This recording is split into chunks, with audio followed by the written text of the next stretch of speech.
Olá, boa noite. Começa agora o Terra Viva, DBO na TV, desta terça-feira, 9 de março, com as principais notícias da pecuária brasileira. A construção de cercas é um dos investimentos mais necessários numa fazenda de gado e também um dos mais custosos. A questão é que, como elas devem ser feitas para durar muito tempo, o pecuarista precisa planejar muito bem como ele vai gastar o seu dinheiro. Mais informações a gente vai conferir agora com o companheiro Sidney Maschio, que já está chegado e preparado para fazer a sua participação no programa de hoje. Boa noite, Sidney, seja bem-vindo ao rancho. Boa noite, Vinícius, muito boa noite para todo mundo. Com a comitiva viajadeira do Terra Viva DBO na TV arranchada no terreiro lindeiro de uma casinha abandonada na encruzilhada de dois treiros que cortam a mataria fechada, a gente já acendeu a fogueira e está convidando agora os companheiros boiadeiros e as companheiras boiadeiras desta e de todas as freguesias para se abancar e apreciar a apresentação da nossa função novidadeira do dia. Pois é, numa fazenda de pecuária, a precisão é de ter vários tipos de cerca, algumas reforçadas até para segurar elefantes se for necessário, outras mais leves, cada qual com a sua serventia. Mas para todas elas, o caboclo precisa ter muita ciência e sabedência para entregar um serviço feito com garantia. Pois então, para esticar uma prosa a respeito do melhor jeito de esticar arames, a gente está tendo a satisfação de receber aqui no nosso arranchamento eletrônico a visita virtual do médico veterinário Guilherme Rocha Viana, gerente de negócios de produtos agro da Belgo Becaert, que vai conversar com os amigos e as amigas pecuaristas do Brasil inteiro, falando ao vivo por meios internéticos, diretamente de Iguarapé, no interior das Minas Gerais. Muito boa noite, Guilherme. Muito obrigado por você ter aceitado participar dessa entrevista aqui na televisão. Seja muito bem-vindo e fique à vontade. Por favor, sinta-se em casa. Perfeito, muito obrigado, Sidney. Muito prazer estar com você aqui essa noite. Ô, Guilherme, o que é a primeira coisa que o pecuarista tem de pensar quando ele resolve fazer uma cerca na propriedade? Bom, vamos lá. Primeiro ele pensar para que ele precisa daquela cerca. Aí ele vai olhar o nível de segurança que ele precisa nela, vai olhar a relação da topografia e a categoria animal que ele quer cercar. E por último, o mais difícil, se ele vai ter uma mão de obra treinada e qualificada para entregar aquela cerca. Agora, Guilherme, de que formas, uma cerca influencia o bem-estar dos animais na fazenda? Bom, eu acho que a gente pode colocar em todas as formas, né? Ô Sidney, o que diferencia um fazendeiro Homo sapiens do Homo sapiens nômade é o fato dele ter cercas para conter os seus animais e, com isso, produzir um bom manejo, né? Então, a gente pensando na relação da cerca com o animal como uma forma de contenção e como ele vai maximizar a produção, você vai ter que fazer de forma adequada para que atenda aquele animal sem causar injúrias. Agora, olhando um pouco pelo lado contrário, Como é que uma cerca mal feita, Guilherme, pode prejudicar o ganho do fazendeiro? Bom, aí o problema é muito grande, né, Sidney? Vamos pensar, se a gente constrói uma cerca de forma errada, o animal, ao tentar passar pelo meio dos arames, ele pode se agarrar ali no meio. Com isso, ele vai machucar ou até mesmo morrer. Ou pior, é o pesadelo do fazendeiro. Ele vai fugir da propriedade e, dependendo da situação, ele pode ir para uma rodovia causar um sério acidente. Então, de todas as formas, a gente tem que procurar equilibrar essa questão da entrega, o fator de segurança, para que a gente tenha uma propriedade bem cercada. Agora, de que forma uma cerca pode influenciar, Guilherme, no melhor aproveitamento da pastagem em cada ponto da fazenda?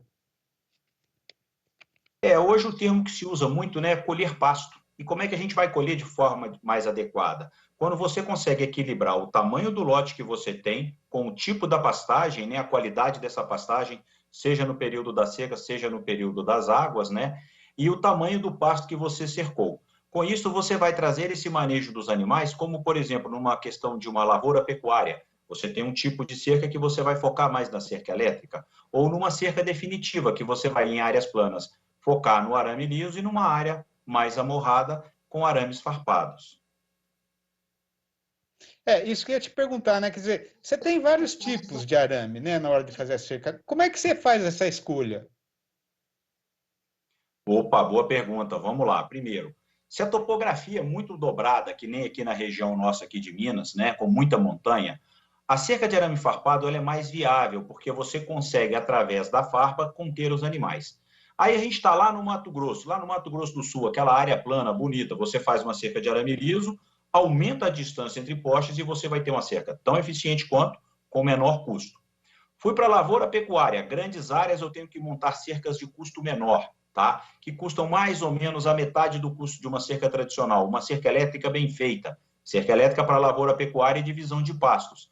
Agora, nas situações onde a gente já tem a lavoura pecuária, tá? E que a gente está tendo invasão e ataque de animais silvestres naquela plantação, tá? No período que a fazenda é agro e não pecuária, a gente interfere isso com cercas capazes de segurar os animais silvestres e o famoso javali, que também vão ser eficientes para a contenção dos bovinos. Agora, se o pecuarista for fazer piquete para confinamento, Guilherme, que tipo de cerca ele vai ter que usar? Vamos lá, confinamento a gente tem duas características. Primeiro, é um local onde você tem uma grande quantidade de animais, né? A grande maioria de machos inteiros, Brasil 95% de machos inteiros, que são animais mais agressivos. Então a gente tem que aumentar a carga de resistência dessa tela ao impacto dos animais. Uma boa opção ainda é o arame liso, tá? E nós temos algumas cordoalhas próprias para currais de confinamento, que tem uma carga de resistência, ou seja, uma carga-tração, que aguentam mais impacto dos animais. Mas outro fator muito importante que não pode ser negligenciado, utilizar um arame com a camada de zinco pesada, porque esse ambiente ele é muito agressivo. Você tem muito dejeto, sais, o resto de comida que são agressivos ao arame. Então, você preocupar em termos de resistência e na questão de durabilidade com uma boa camada de zinco para que você tenha um confinamento seguro.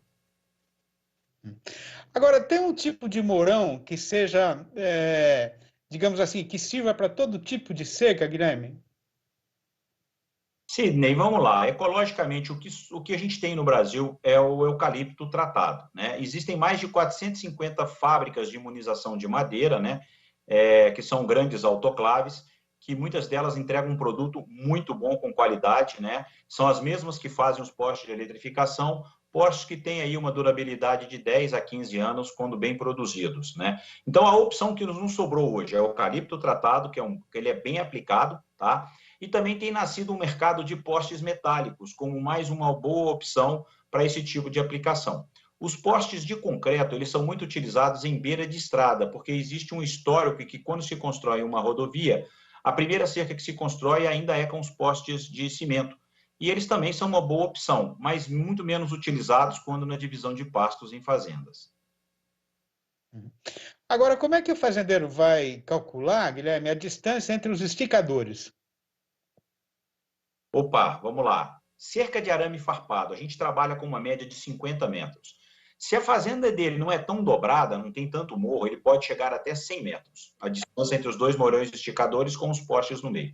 Já no arame liso, regiões já são de natureza mais plana, a gente trabalha com postes de 200, 250 metros, né? E no caso de cercas elétricas, eu já gosto de trabalhar com lances de 500 metros, mas tudo, Sidney, vai ter a relação com o tamanho do pasto que você está fazendo, né? E lembrando, quanto mais plano, maior a distância que você consegue colocar os seus mourões esticadores.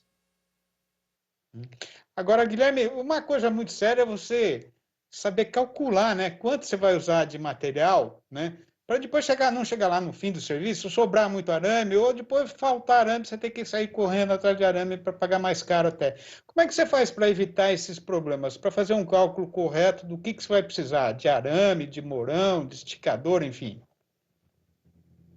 Olha, assim, hoje a gente tem uma oportunidade muito boa, né, que essas plantas que são feitas por satélite, com georreferenciamento, elas são muito bem planejadas. Então, a gente consegue ter um nível de metragem de cercas que vão ser construídas com muita precisão.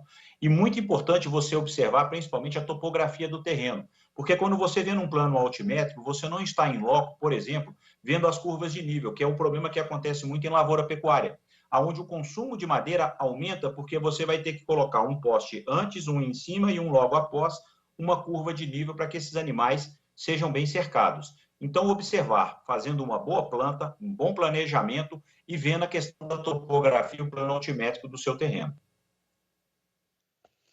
Muito bom, Guilherme. Muito interessante as informações, um assunto fundamental no dia a dia de uma fazenda de gado, né?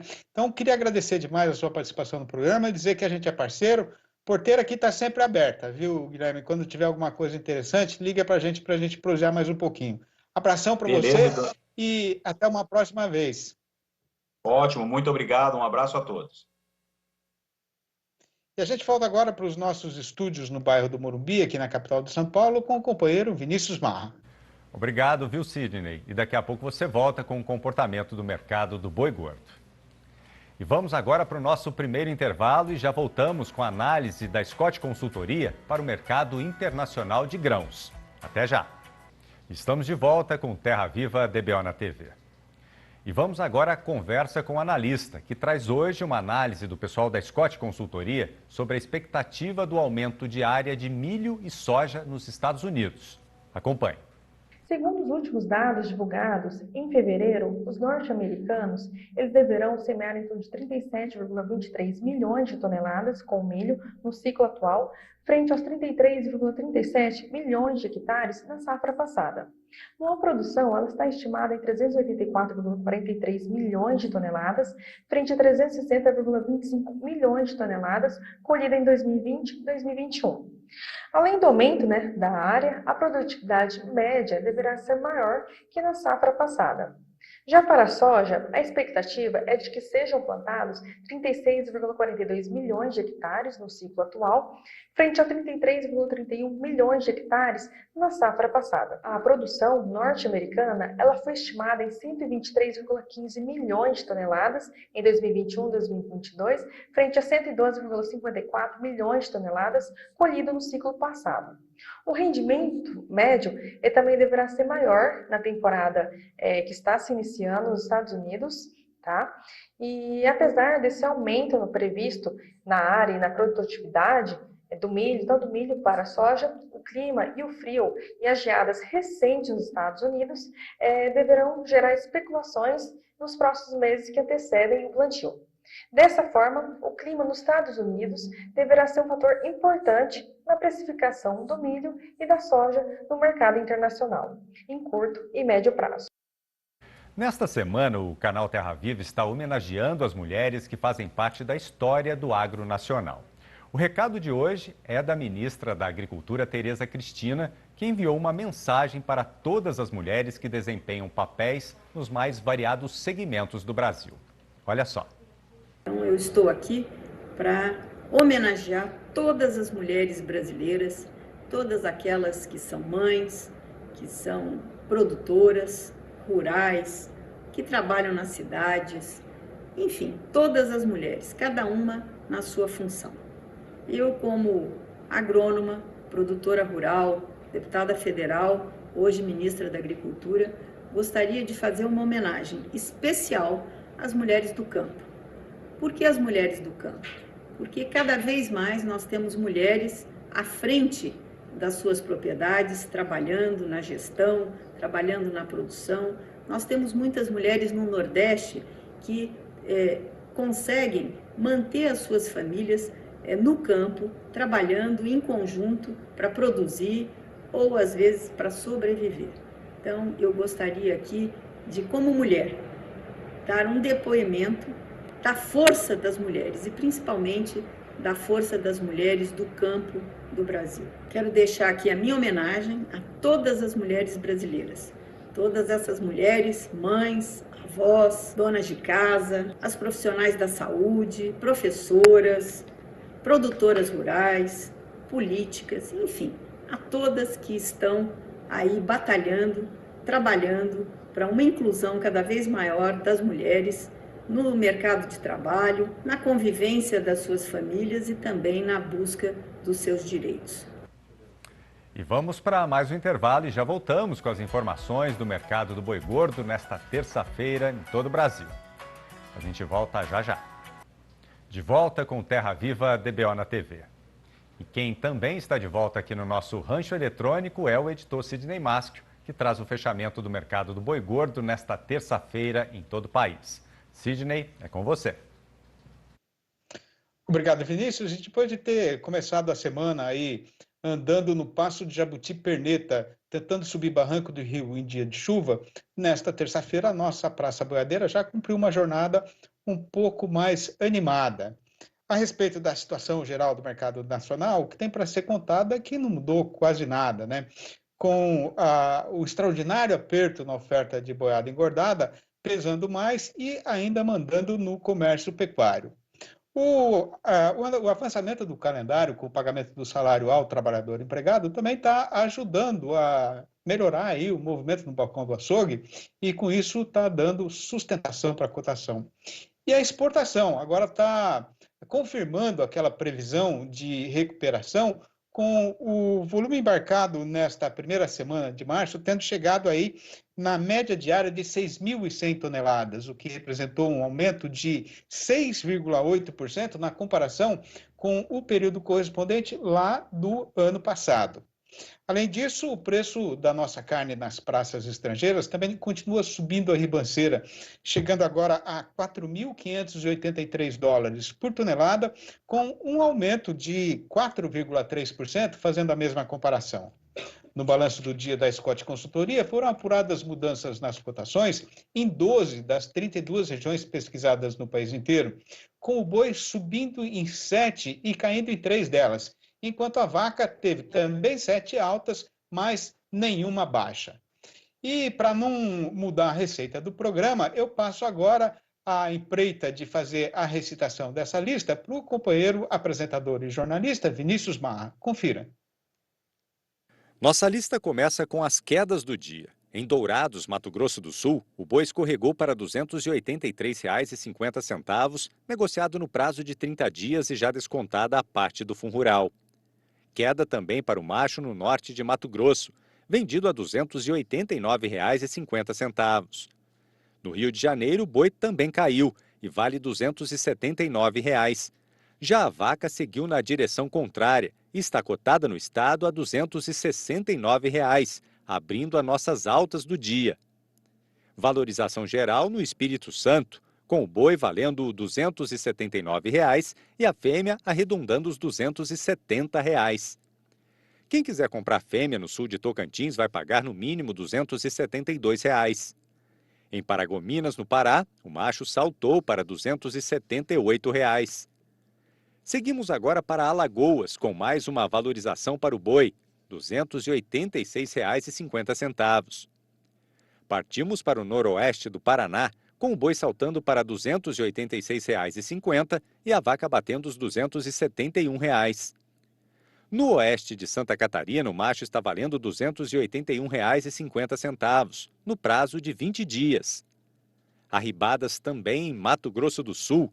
Em Campo Grande, na capital do estado, o boi subiu para R$ 282,50 e a vaca para R$ 266. Em Três Lagoas, o boi vale R$ 281,50 e R$ 263 para a fêmea. Terminamos as cotações com a valorização da vaca em Belo Horizonte, na capital mineira, que bateu os R$ 280,50. Tá certo, então, estando resolvido esse assunto do boi gordo, a hora agora está reservada para a recitação do versinho caipira do dia. Lembrando que esta semana o tema escolhido é vida cotidiana. Então, vai ouvindo. A lua minguante foi minguando e se escondendo no fim do chapadão, e assim que ela sumiu, o sol surgiu fogoso e gigante, clareando toda a mata e alumiando fios de prata rolando em profusão na cascata. Como no sertão a gente não tem medo de levantar cedo, nessa hora eu já estava de pé e já tinha coado o café. E com o dia clareado, eu saí para as invernadas montado no baio tostado para buscar meio de vida na lida com meu gado. É isso então, gente. Minha parte por hoje está terminada. Vou ficando por aqui, deixando um grande abraço para todo mundo e prometendo voltar amanhã nos horários de costume. E eu devolvo a vez de falar para você, meu amigo Vinícius Marra. Tá certo, Cisne. Boa noite para você e até amanhã. E o DBO de hoje fica por aqui. Obrigado pela sua companhia. Nós voltamos na quarta-feira com a reprise desse programa às 6h30 da manhã e com o noticiário novo a partir das 7h45 da noite. Até lá.